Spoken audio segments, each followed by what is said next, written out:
Dalinar Kholin versus Gavin Guile. Round 2, fight 5, 6. One of those two. As the second round continues and we get more and more into well-beloved characters, the comments have been interesting, to say the least. Let's go ahead and jump into the comparison between these two titans of fantasy, Dalinar Kholin and Gavin Guile. We're going to go with the 7 categories. You know what they are: origin, development, role, interest for the reader, relationships, who would win in a fight, and last but certainly not least, who would do better in the other's world. Now for origin, we have two guys who are actually kind of starting at different points. Gavin is at an all-time high when Lightbringer begins. He is the god of his world and someone who has pretty much unquestioned authority. Dalinar, on the other hand, is someone who is still recovering from the reputation he had, someone who is trying to replant themselves in terms of their situation and their reputation. The execution of both of these is admirable, and the originality is kind of equal for both. In fantasy, it's rare to have a god character like Gavin who has such a human aspect to him,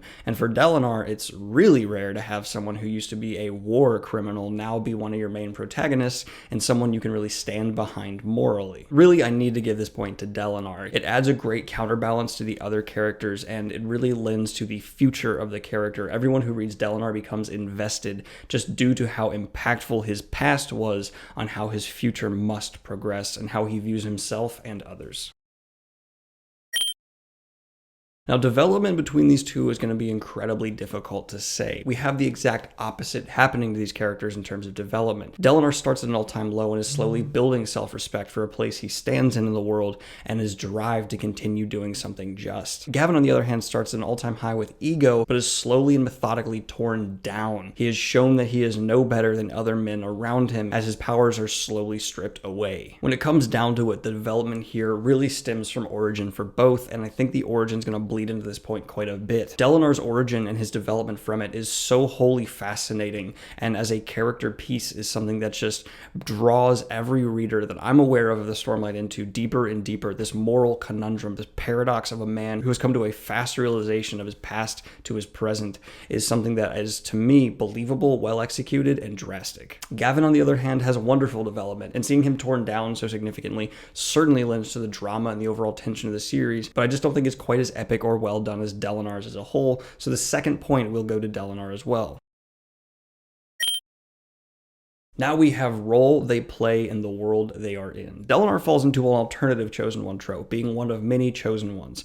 Meanwhile, Gavin / Dazen, again, that's going to be confusing, falls into a god role with certainly not being a Chosen One. He is a god, but just that. There's nothing beyond him, no destiny, no push, no pressure to be anything more than the leader of his society, and everyone knows he will go away in some interval of 7 years. Overall, I think Gavin's role wins it out here for him, just because, yes, Dalinar's role is important, but there's others that certainly lead the story at this point in the series. Meanwhile, Gavin is the de facto most powerful person, someone who has a great weight in the society, and seeing his role stripped from him and seeing the new role kind of take over where he is and where he needs to go is really where a lot of the tension and drive of the series has come from. This destruction of role is fascinating, and for that reason I'm going to give Gavin the role point.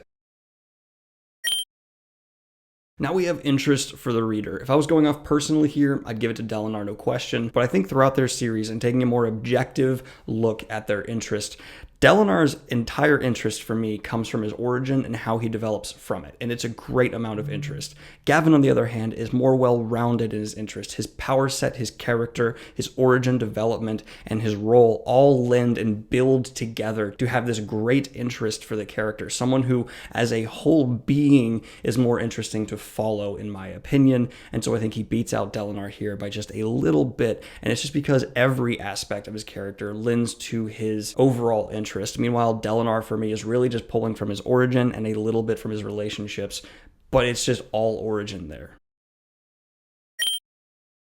Next up, we have relationships, and the difference between these two relationships is significant. Yes, Gavin's relationships are more standard and straightforward. He has a conflicting relationship with his father that is awesome to follow, and his brother slash not his brother, Dazen Gavin, back and forth is wonderfully executed, and in my opinion, the best relationship within the Lightbringer series. The second being between Kip and Andros. I think the relationships here for Gavin are really admirable and something that we as readers should respect, and really shows a higher bar than most fantasy writers are currently at. That being said, Dalinar has good relationships all around him with people like Kaladin, his son, his lover, and a few others, but the most intense relationship he has with self and past self, and of course, the other entity that's involved there. For me, this wins it out for him because of originality, this past conflict, and being so morally conflicted from what he was and the demons of his past are handled magnificently. They are not heavy-handed, while still having these incredibly dramatic moments. Dalinar, overall, for me as a whole, is just such a magnificent execution of relationship with self,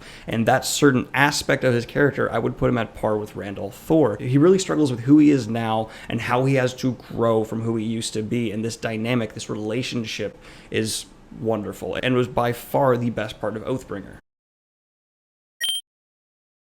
Next up, we have who would win in a fight. Assuming Dalinar starts with full Stormlight and his blade, and Gavin with light all around him and good to go from the beginning. Unfortunately, I have to give this to Gavin pretty immediately. Yes, Dalinar is absolutely a tank, but Gavin is someone who has a diversity of magic that is hardly seen in any fantasy system, and his implementation of it is infinite. Nothing stops him. He can just go. And his abilities with Black Luxon shoot him up in a power ranking that really rivals some of the top tier guys. He can essentially cause an explosion that would kill everyone within a large radius easily. In addition to that, his above human strength and speed, as well as dexterity and perception, are just next level, and I think Dalinar would certainly give him a run for his money, a good 4.9 times out of 10, but I still think Gavin slash Dazen would take it a majority of the time, so I'm going to give him this point, and now it is a tie.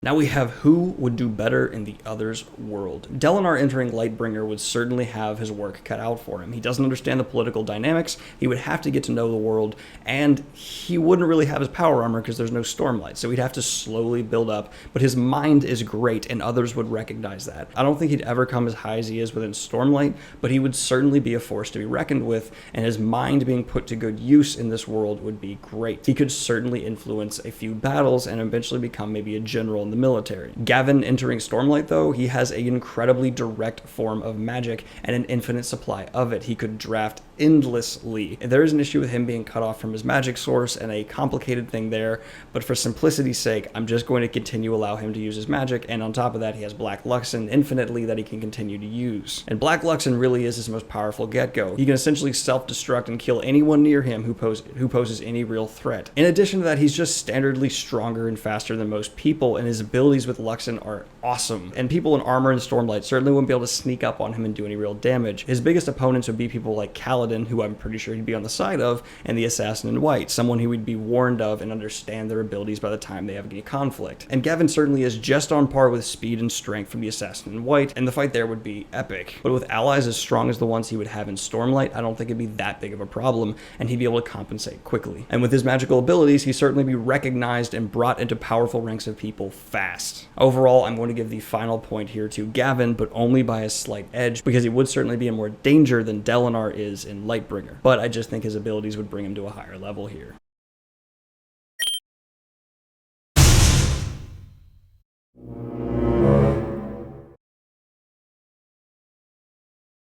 I hope you guys liked this video. It's honestly the fight I'm least certain of the outcome of any of the videos I've done so far. These guys are truly awesome, and I really enjoy both of them. And every point could have gone one way or the other, depending on how you're looking at it. I just try to be as objective as possible. But I hope you enjoyed the video. Like and subscribe if you haven't already. Hit the Patreon if you want to support the channel and what I do here. And I want to give a special shout out to my most recent Patreon, who did the highest level of donation possible, and then some. All I have to go off of is your username here, EPOKKI, Epoki. Thank you very much. I appreciate it. Have a great day, y'all. Peace.